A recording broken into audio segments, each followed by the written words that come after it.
I mean, that's what we like to do. How cool is it when you do go into a business and you can see some issues that, I mean, not always right, obviously, what you see, but you could pick up on things and to be able to improve that. And for me, being able to improve that for the people that are there, make it better, see that something can just, and often it's just a few tweaks because, and it can just open up the gates. And you think that's awesome to see people working better, achieving stuff, happier.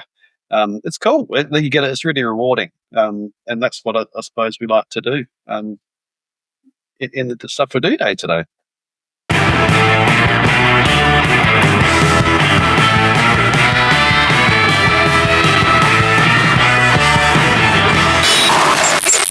Welcome to the You're Doing It Wrong podcast. I'm your host, Christian. I've got Damien joining me again today and talk about lots of fun stuff. Talk about people. Damien, thanks for joining. Hey, listen, it's good to be back, Christian. Thanks for having me back on. You and I have worked a lot of projects, and the hardest part is got to be the people. It's never just the job that you're doing. It's the people aspect as well. Well, that's right, isn't it? And the people essentially are what makes that business, and they're the ones that are working day to day with each other and internally and externally. And that's pretty much what makes it all go around, isn't it? The relationships and the way people work together. I mean, the business is the stuff that fits around that essentially. The people are doing the stuff. So they're very important. We've seen that performance management is not always something that managers want to tackle. It's not a particularly fun, I think, endeavor to do that with an employee. But at the same time, I think if you don't do that, it's worse to let an employee just kind of go off the rails and not do what they're supposed to be doing, because then it puts undue pressure on the other team members to pick up the slack, and then you either create blockers or overworked other users. So I think you're right. Management needs to hire the right people for the right position. Continue to manage the performance of those people. No, I think the thing you're saying, though, it's a good point, because I know we always sort of bang on and sort of beat up managers all the time when we're talking about stuff. But managers do have a lot of responsibility, and it is a tough gig. And I know everyone wants to be a manager, but the management, I think there's so much with the BAU running around that they need to cover these days. I think the thing that drifts off are the people part that they actually need to manage. And I think we've talked about this before, but we find a lot of people, as everyone knows, get elevated into management positions because they might have been there for a while, or they're stepping up, or sometimes they're moved up to move out of the roles that they may not be doing well at the moment. But the sad situation that we always know is when someone's moved up to management when maybe they didn't really want to, and they were so good at what they did before in their other role, and that was their thing, that was their niche. They may have been an awesome developer or an awesome architect or just a fantastic role. That was their skill, but they've been moved into management, and all of a sudden that involves a lot of looking after people, and that's not easy, and that's not a skill that just comes naturally to everybody, and it's understandable. Dealing with people may not have been something that person had done a lot before. And that back to your performance management, that's particularly tough. And I think you and I have been doing some work previously on some projects, and obviously other projects in our career where the performance management side of things, I think, is really overlooked, because the management need the support to be able to do that and have those difficult conversations, because it's not easy. And therefore, if that's not done well, the underlying issue is those people we're talking about before that may need that support and may have impacts such as blocking or whatever, and it's not being addressed. So if that's not being addressed and those people are not supported to improve, then that's the massive impact on other people, as we said. It's not right, actually.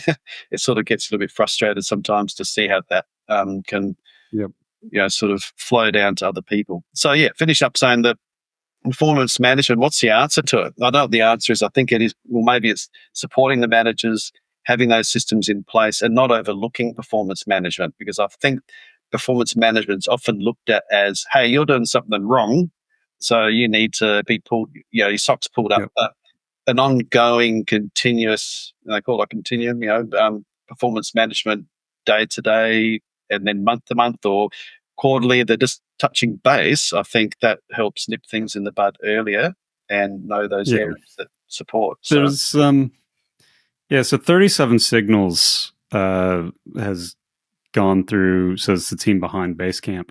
okay, SaaS software, and they've done the no full-time managers route. A little bit different because they're a development company, and so even the founders still do some development, and so management is only a portion of their job, but they're still,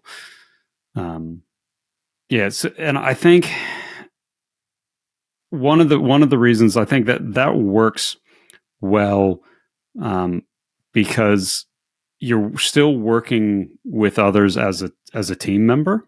yeah, okay, yeah, And so you can see where team members are letting you down okay, because you're actively, yeah, actively working on things with them. Whereas if you're just a manager, you don't actually maybe see the detail of what the work is. And so maybe if you're not a full-time manager, but you can elevate into that when need be, but you're working as a team member, and the team will probably be able to tell you who's the weak link, right? Where's the blockers, and maybe it's easier when you're down in the ditches with other people to see what's going wrong and to say it is important to performance manage some of the people that are just not, maybe, and again, it could be they're not in the right position, they're overworked or whatever it is, but you'll have a better view of that and better understanding of what impact it's having on the business if you're down further in the trenches rather than a full-time manager. But at the same time, if you're busy doing all that work, do you have time to step back and see the bigger picture and ensure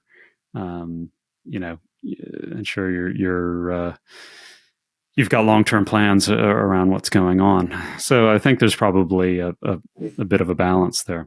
Oh, that's a really good point, actually, and shows why it's tough. And I remember years ago I did this, like a management leadership course, years ago, and the guy, I can't remember his name. He's really, really, really cool, and he just went through and just explained at the various levels as you go through your career, and he was like a glass of water, and he just always said that it's really weird because as you don't think about it, as you go up in levels, if you want to call it that, the hierarchy, you really need to have that space in your glass for strategic and people thinking, and that should actually get bigger, that space, the further you go up.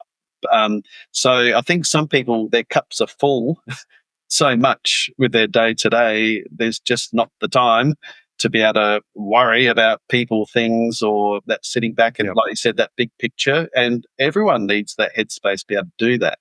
And what you said before about that connection with the team, I think that's a huge thing that we see all the time, the total disconnect between roles. It's just, it's here all the time. So you've got a manager that won't know, like you said, what's going on actually at the ground level with the people. And because of that communication we talked about before, that the team don't necessarily know what's going on up there and just see this person giving them some tasks to do or 3 objectives for the year. But it's hard. And I think sometimes that perspective, you do need to come. I mean, we said last time, all those huge, the CEOs and all those big, entrepreneurs, they go and walk the factory floor. They actually go around and walk around. The good ones and successful actually go down and visit the people, shake their hand and go, oh, gee, those machines are not working real well. I didn't realize that. They're going to see that on a piece of paper in some report. So you go down and hear it clunking and it's not working well. You actually get the perspective. So, there's so many multiple things going on at once. You've got the comms, you've got the support, you've got the disconnect with other people. And I think we're creating these barriers where people are just not aware of what each other are doing and have that perspective or empathy of the impact on each other. So that's a big thing, I think. And it's really tough to solve. But I think that finger on the pulse and understanding people and what's going on is missing again. And I'll finish by saying the member team leaders, team leaders years ago, we used to have a lot of team leaders, and I know companies still do, but I think I've seen a lot of that level be removed in business. And the team leaders, I felt, were really close to the team, knew their team, could communicate that up to their manager, but that layer's gone. So you've got manager team and managers doing reports and strategy stuff when they can, and they're just not talking to the people. Yeah. There's a. I think some people also need to learn how to delegate and share the work and trust their team. So even with team leaders, just if everything has to come through them, it's just going to slow things down. True. That happens at management level as well. Right. Don't everything must go through the manager before anything gets signed off. And some things yes, but a lot of things probably don't need to. And if you trust your team, you're just creating unnecessary blockers and the trust is a big thing, isn't it? Bottlenecks. That's it. But it's also about that word with gets thrown around a lot, but empowering your team. But if they've all got a bit of autonomy and you can actually trust them to do things as you said, I think that's missing as well. There's a bit of that control we talked about before and that fear of letting other people do things in case they don't do it right. But you have to. You're only as big as yourself, so you need to be able to allow other people to do things. And it just makes it all flow a bit better, I think. And people want that, I think, as well. I think people want to be able to do things and make some decisions and feel trusted. We all do. Yes, I think we've hit on something there. We just want to touch on around if a manager obviously knows something is wrong, but yet trying to deliver optics that everything is fine, and we're moving forward. And I kind of feel like this is. I've never been one to just sit back and say, okay, allow let's just tell everybody everything's great, because it's never great. Like I've been in a lot of businesses and there's always something to work on. There's never there's no business environment that's perfect. And I think as soon as the manager or project manager or whoever it is like, oh no, everything's great and everything's fine, like they have to be lying or they're not being told the truth. It's the Saddam Hussein thing, whereas it's kind of like everything. You had to tell them everything was fine, otherwise your legs were going to get chopped off or something. That's right. Yes, but I don't. But So you think he's saying you think there's a little bit of fear of being seen to fail, or that if everything's not right, that we've always got to be 100% achieving, always got to be moving Yeah. ahead, it's always got to be spot on. But we know that doesn't happen. And I think that people, you get found out anyway if you're not being honest with that. At some stage, it'll come to the head anyway. So Yeah. maybe it's those things like we said before, being willing to highlight things early. I think is really important, because further down the line, if things come to a head when it's too late, or there's been an impact that could have been addressed earlier on, it's going to be worse. Then that's all Mm. easy to say. But yeah, and I suppose maybe there is a little bit of fear. Maybe management maybe expect too much sometimes, or want to hear the great story. But what do you think? Do you think what would help alleviate that? Where do you think the problem lies in that? Uh, yeah, I think people are scared they would look to be a failure Yeah, if they're not delivering something. yeah, And something has to go right. And yes, it's a great story. We've done this, yeah, and always have to be delivering something. And rather than saying, guess what? We found a lot more issues, yeah, and we know we want this outcome, but if we can't just you're pouring a foundation, yeah, and you can't just um, start building if you got holes and cracks in your foundation, like, because yeah, eventually it will just get worse and crumble, and you're just yeah, never going to have that right. And it's better to go up and say, yes, we've got problems, we acknowledge them, but we're going to make sure that we're building upon a firm layer once we start building. yeah, Um, and it's more, rather than just building this house of cards, to say that we built something. And that's, I have a real problem with, because I see that time and time again, is we've just got to build something and say that we did it. And I don't care if you use it. I don't care if it's good. yeah, Um, I don't care if it stops working.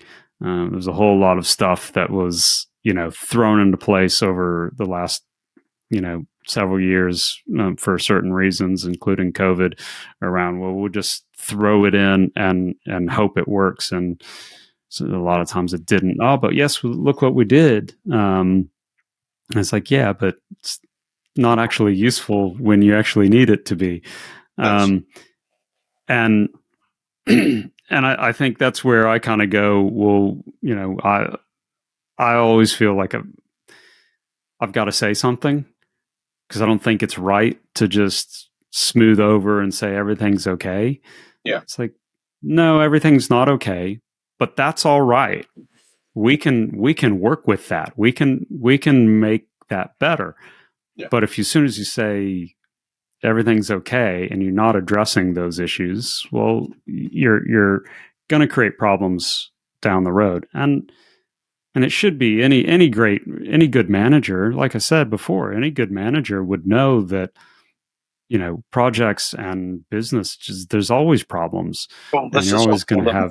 It's never going to go. I mean, it's all about, No, as I'm saying, it's all about solving problems. I mean, yeah, it's a smooth road that you just have to drive down and tick the box as you go. This is all about discovering, solving, trying to work out. I mean, IT, for example. I mean, and it's like this with a lot of industries, but IT is just always about finding a way.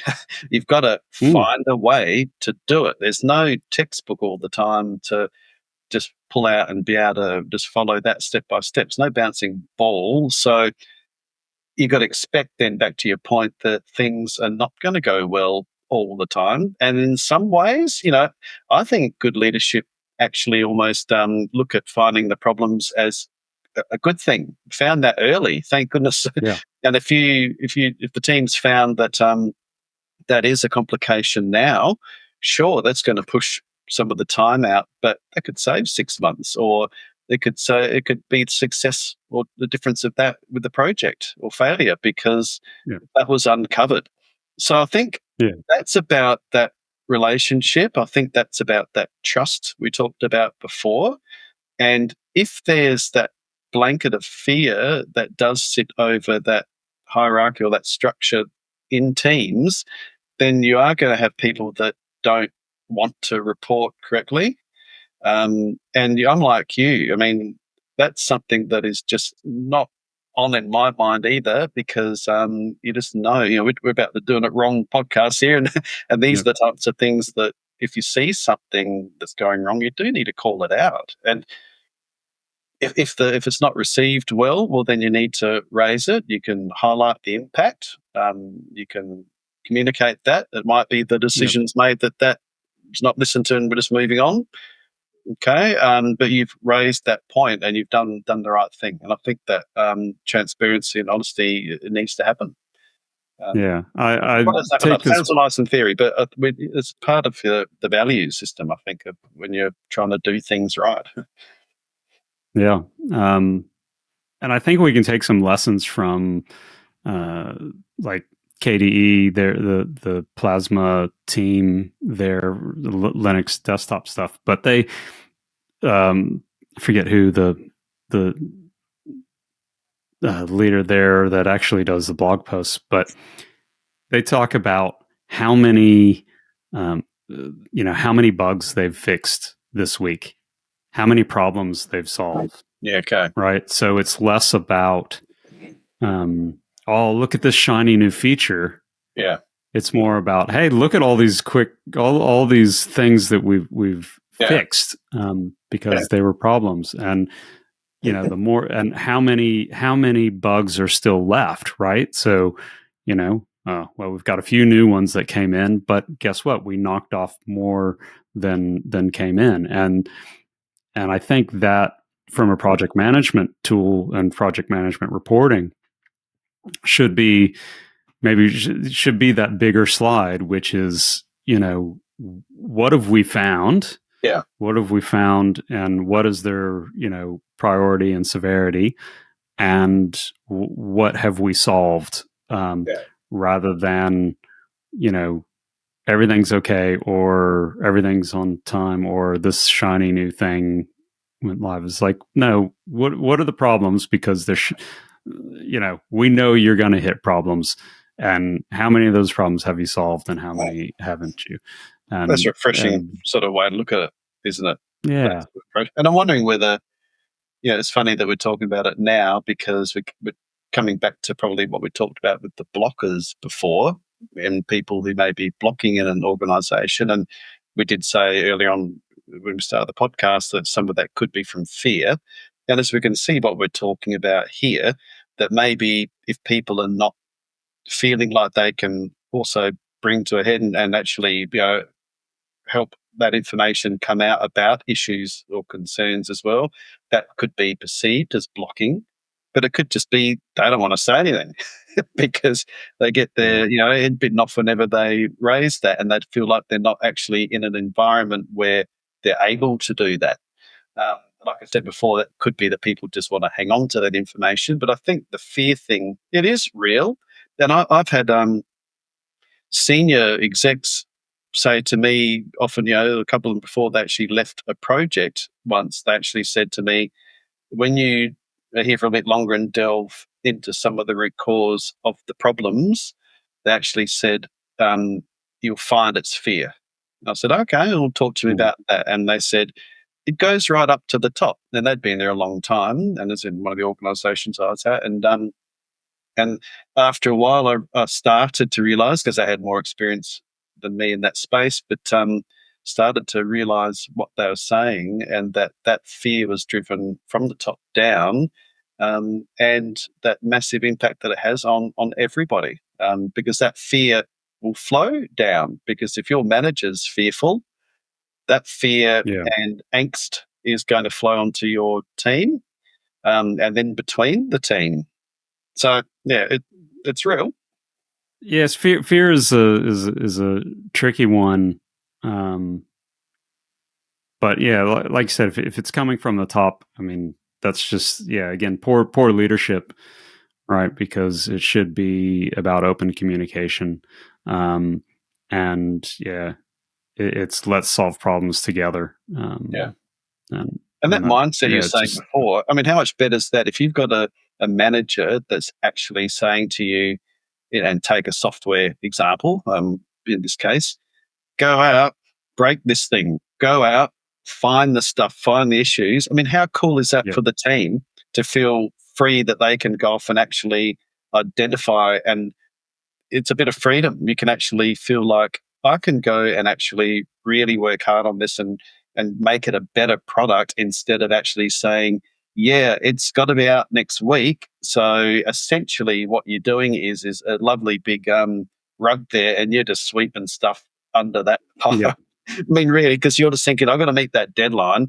So, and we have to have deadlines. That's fine, but um, if it's at the impact of, if you're going to be having the product poor and it's not going to be what it should be, and you're just going to find those things under that rug later, the users are going to find them. It might not be yeah, tomorrow, for it might not sure. be next month, but they're going to find them. But that goes on to another topic, which I don't want to necessarily delve off too much, but that's the thing where I don't think we go back and look enough at what happened. We're always moving forward, and Yeah, the old post implementation reviews that we used to do, or before you started something. I mean, people, I think, know in a way subconsciously that they'll always be moving on to the next thing, or that'll be in what's next. But mm, rarely, whoever gets pulled up, if you want to call it that, from a accountability point of view, that that didn't work. And the thing that you released last year is actually a mess. But no, we yeah. just move on. The bugs have been fixed, a year later, and that we stub our toe again on the same problems. Yeah, well, it's usually yep, 3 years later they go, okay, we need a new system to replace the Yeah. system we failed implementing last time. So Why did that happen? um, Yeah, I don't know. yeah, yeah. Yeah, But yeah, well, I think why did that happen? I think that a lot of it happens because when you set off and you start a project and they get greenlit, yeah, um, once you start diving into the problems, you go, oh, actually, there's bigger issues that we didn't know about when we first asked to get this project off the ground, and yeah, whether it's, oh, that now it's going to cost more money, or more time, yeah, um, and usually they know pretty early on, right? They've found issues, but rather than going back and say, hey, we can't actually move forward because, in the initial scope of the project, we thought it would be, assumptions were, oh, this foundation was pretty good, and on all these things are smooth. And then actually, once we started to dive into it and doing the business analysis of it, that we've found issues, or, yeah, capabilities that aren't there, that we need to, bring online. And like I said, rather than going back early on to management or whoever, to say, no, we either need more money, broaden the scope, or more time, whatever it is, um, and they're just reluctance to do that. It's just, oh no, we've still got to meet our deadlines and yeah, our costs, and it's like, well, but you know there's issues that you're not going to be solving, and does that hit the business objective? And we've talked before about business objectives, but yeah, yeah, I think it's that, yeah, hit it early on, just be upfront, yeah. because if you're, yeah, otherwise it's just going to cause problems. That's right. And um what happens then? It's all right. Well, what can we cut out? what what can we reduce to make sure that we meet that now? Or haven't got the money, so what do we? So in the end, that mindset straight away is, okay, how can we dilute this thing down? And in the end, you think, mm, well, you're building this thing for a purpose, and it's a little bit like whenever you see a new highway built, and or overpass or high, and they put one lane in, You just Yeah. think, do you know, like if you actually just spent another, so what, pull a number out, 30% now to put that second lane in. I'm sure engineers are listening right Yeah. now going 30%, but whatever the number is. Um, Later on, you know you're going to need that second lane. And so when you come back and put that second lane in and Yeah. close everything down again, so you've got to stop the traffic for 3 months because you've got to add this extra lane on. It costs you Yeah. 2 times as much at the point in time you do it as the first lane was. So Yeah. that sort of vision isn't there to say, well, yeah, spend a bit more now. Don't chop it back. But as soon as those Yeah. things happen, the mindset is, right, what can we cut out? What module can we drop? What functionality do the users not need? Oh, training. Oh, forget that. Yeah, those types Yeah. of things. That mindset's interesting.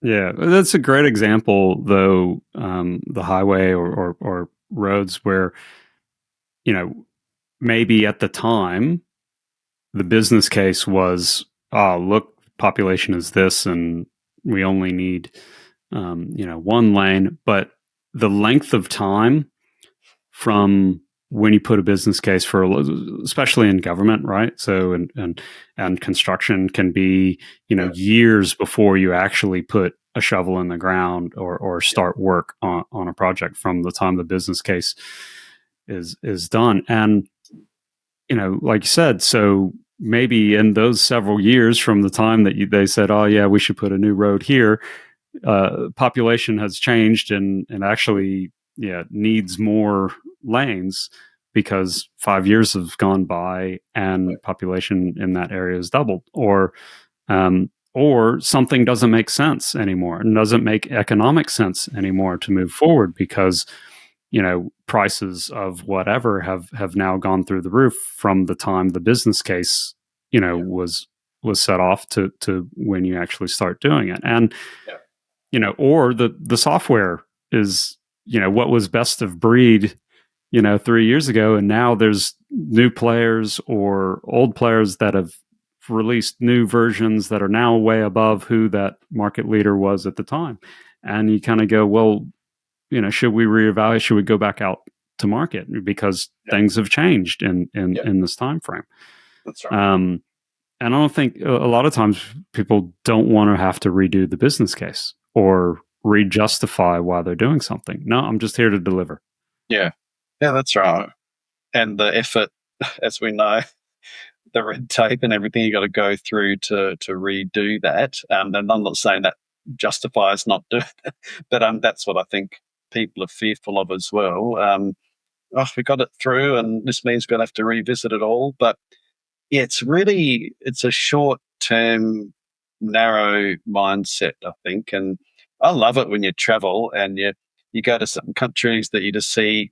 Back to the highway example, they got the 5-lane highway, and and at Yeah, the moment there might be 3 lanes being used, but they actually look ahead and think we're going to do it now, and okay, that needs funding and it costs, and but in the end they've got growth potential there, and they can expand, and that's that upscaling thing that we always talk about. And I just think we tend to have that culture of building things just for the now, and not looking yeah, ahead at, we're a bit risk adverse and you only got the funding for this amount. But I think you struggle to get a bigger picture funding because people are saying, well, that's outside what we're able to pay outside the budget. But yes, but do it now. And you're going to find in 5 years' time, it's going to be so thankful you did. But I don't think we've got that mindset often in the things that we do. Some mm, countries do. And like I said, you see that. And in the end, they're not worrying about building that second lane in time and being bogged down and then impacting the current flow, literally, of things, because the impact, don't forget, is not just to the cost, the impact's to all of those people that then have to find another detour the whole time, and the current service is impacted by you yeah. having to tack something on later. So, yeah, it's a really interesting way of looking at it. But yeah, obviously things cost money, but Yeah, yeah. Public transport is a big one too because yeah, they're big long term investments Yeah. But they can really change the way a city is run, and can really be instigators for growth and city development. But they're not easy, and but it takes a long-term plan and staying after it little by little. And I'll give an aside to this one. Yeah. Is I play sometimes a numbers game on my phone where it just kind of eliminates. You get all these random numbers and you try to match and eliminate them, and sometimes the board gets so messy and you have to restart. Right? It's just crazy. But I've found sometimes it gets really messy, and you're like, actually, it's if I just do a little step at a time and I start making the right moves little by little. I've found that some of them, it's taken me like 8 hours. I don't do it all in one day. Like you play it over, a while, but I'm like, you go back and you go, it took me 8 hours to win, to clear that board and win that level. But it shows that it's possible. That even if it looks daunting and a complete mess, and like you'll never be able to solve this. If you just one move at a time, make the right move, make the right move slowly and surely, you're gonna, get to a good outcome, and it is possible, No, for sure. I totally agree. And I think it's back to what you said before. It's about that rush.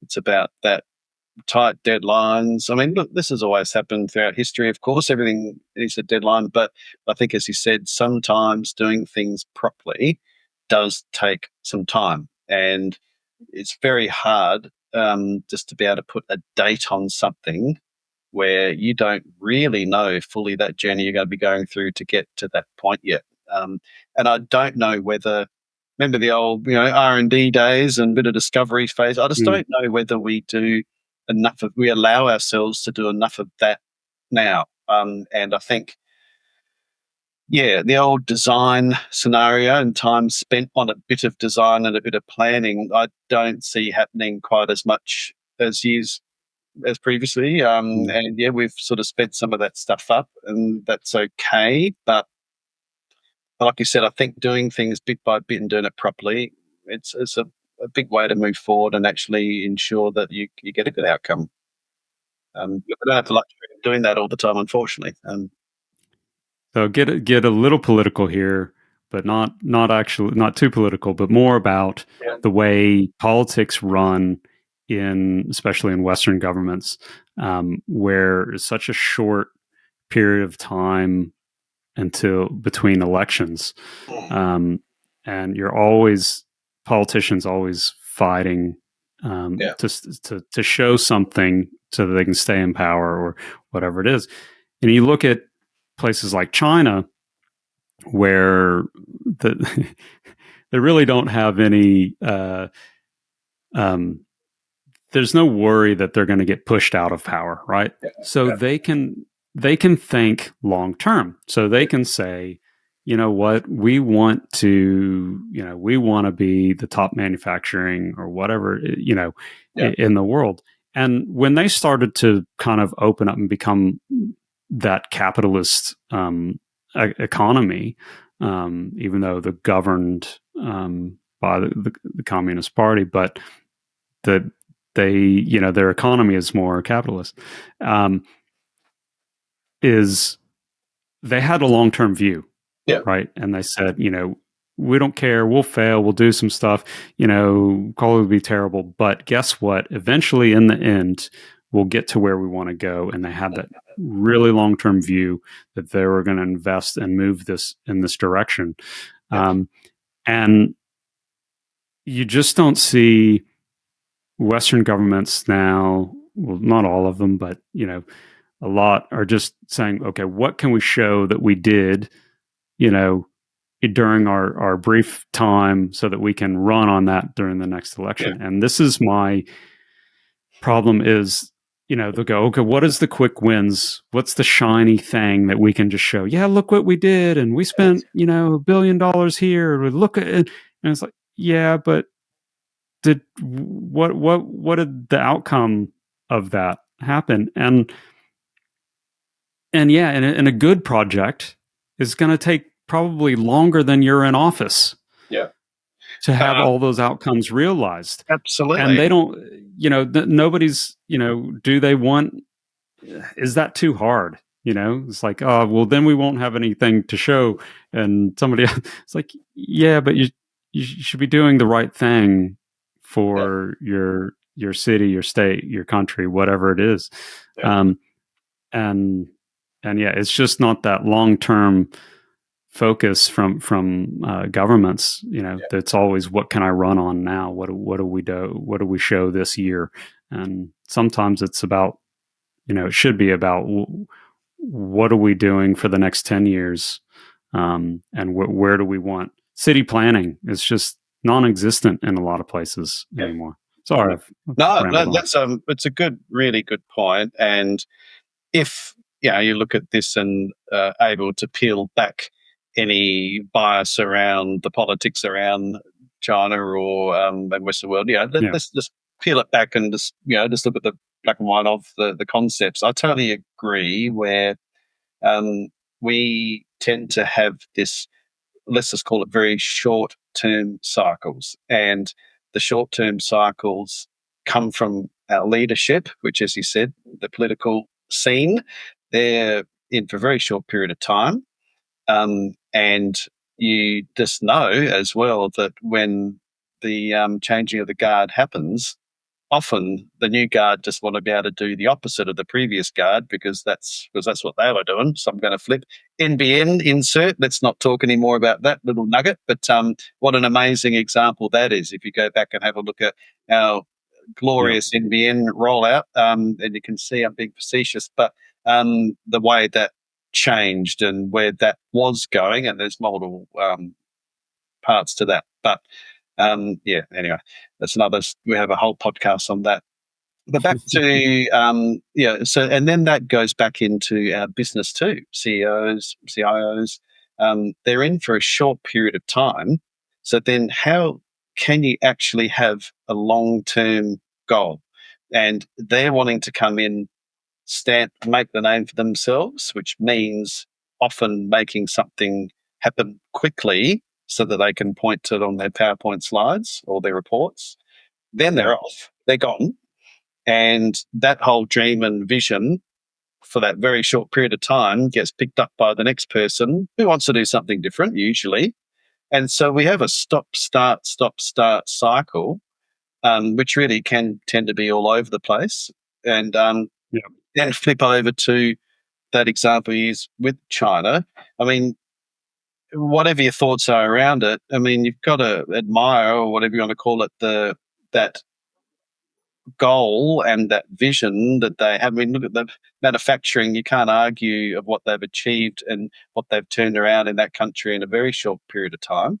And you're able to do that if you have long-term goals. And that comes back to that people can also hook to that and hopefully believe in that as well and know that that's not going away. So if you've got a team at the moment in a short-term cycle, how many times do you actually honestly hear, they'll be gone in 6 months? So what does that do for the team? Are they actually bonding and moving towards a vision? I mean, it's just a continuous cycle and wave. Then how could we actually achieve anything or plan much out than 3 to 5 years sometimes on anything serious?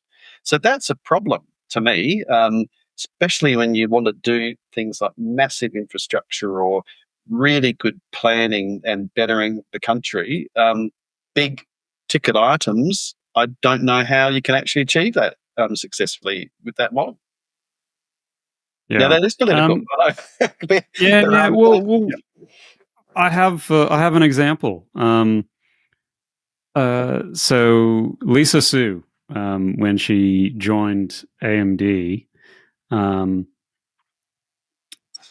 AMD was struggling, and she bet on the future. And like it took her, I think she was president and CEO in 2014, and I believe the Epic, sorry, the Zen new Zen AMD processor didn't come Yeah. out until 2017. Yeah. So while probably it was in development at the time, there was no quick reaction to say, right, we're losing money, we're stuck in a rut here. Let's just do something super drastic and just destroy. She had this long term, no, we're going to continue to invest in a revolutionary processor architecture that's going to take us, and it's not going to be perfect on day one, but it's going to have the underpinnings that can take us and move us forward, because we know we have to kind of revamp and rebuild a new foundation that we need to start from. And that's what they did for a couple of years. Intel were, pushing ahead, so it was a tough kick for them to be able to take that on. But it was a we have to take the long term view, because if we take the short term view, we're never going to catch up, and it's just going to be poor. And so we've got to invest for the long term. Yeah. It's the only way forward. It's the only way to survive. And so I think in business, we've seen examples of that. The hard part comes to can governments do that? Outside of private industry, can they invest wisely for the long run? We've seen places like Singapore do it. Look at over the last 20 years. Oh man, I had people living over in Singapore, I don't know how many years ago, and the speeds they were getting on their internet. And I'm sure people have got, but that's because they can do this or that or whatever. But they achieved it. They set their targets. They knew that was their infrastructure. Singapore is really amazing from their air travel to their systems. They're all about the infrastructure for people to be able to use is critical, because that's like having your foundation. You can't grow if you don't have a good transport and planes coming in and out to an area for Singapore. You can't grow if you don't have a good internet, or if you've got the way they interconnect the city. And it's just amazing. So can you imagine some of those things actually being achieved of what we would want done here in a hurry? Probably not without being too negative. But it's frustrating. And I think one of their main constraint is probably their biggest asset in this, because the constraint is their size is so small. There's no extra land, right? They've pretty much developed all the land on the island, or it has a purpose, right? You can't. So when they do something, they have to do it strategically. Yeah. Where, a lot of countries have, it's like, well, look, we'll go and build this over here, and if it doesn't work, we've got other areas and stuff we can play with, and we can demolish that, or who cares? But in Singapore, it's too precious. Everything that they do has to be calculated. There's just not the room to play around and mess around and do things wrong, right? And while, I just think that main constraint, that if they get it wrong, it will affect the whole country. Whereas, here it's like, well, if we get it wrong, well, whatever, there's other people who are still fine, Yeah. But I just think it was said before, if you've got small cycles of planning and outcomes, due to the political scene, how it's always going to be the old few steps forward and then another step back, because you're always going to have this continuous change, which will cause you to deviate from that big goal. How's it ever going to flow through and try to see and achieve that big 20-year goal? I don't know, and it'd be really interesting to see. And I should look into it myself, but to find out a little bit more detail about what Australia's next 20 or 30-year goals are. That will be goals, I know that, but I'd really like to know what we feel we have got locked in as to what we're going to achieve in 20 years here, in 30 years. It'd be pretty cool. I should go have a bit of a read. Yeah. Like, I mean, the whole rail system that, you know, Asia has done so well and Europe has done so well. And it's like Australia and the US just go, no, we're not going to invest in it. And it's like, Yeah. It but tends to look be at what they can do. And pity, yeah, because I suppose we're spread out and we've got multiple states as well, of course, but it seems to be, yeah, almost that siloed approach as well, mm, essentially. Yeah. Yeah. um, But hey, we're yeah, I lucky. don't We know. love being here. It's we're very, very lucky and blessed in so many other ways too. So not trying to Oh, be yeah. too negative. It's just interesting just to peel back. And like you said, when you're looking at another country, and their goals and their approach, it's interesting just to take some of that into the mix when you're thinking about Yeah. it. No, I've always said that there's no perfect place. No. Um, so every just like we're talking about perfect businesses, that it doesn't exist, right? So the perfect place doesn't exist either. Everything's got positives and negatives, Yeah. and So I love.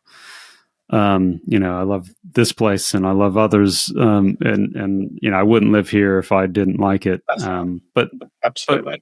always want to try and make it better. I Well, mean, that's right. And that's how not. cool is it? I mean, that's what we like to do. How cool is it when you do go into a business and you can see some issues that, I mean, not always right, obviously, what you see, but you could pick up on things and to be able to improve that. And for me, being able to improve that for the people that are there, make it better, see that something can just, and often it's just a few tweaks because, and it can just open up the gates. And you think that's awesome to see people working better, achieving stuff, happier. It's cool. You get it. It's really rewarding. And that's what I suppose we like to do. In the stuff we do day to day. Exactly. I couldn't have said it better. Um, well, thanks, Damien. No, no, good. That went Hopefully, fast. Yep. yeah, hopefully, people will start thinking long term with everything that they do.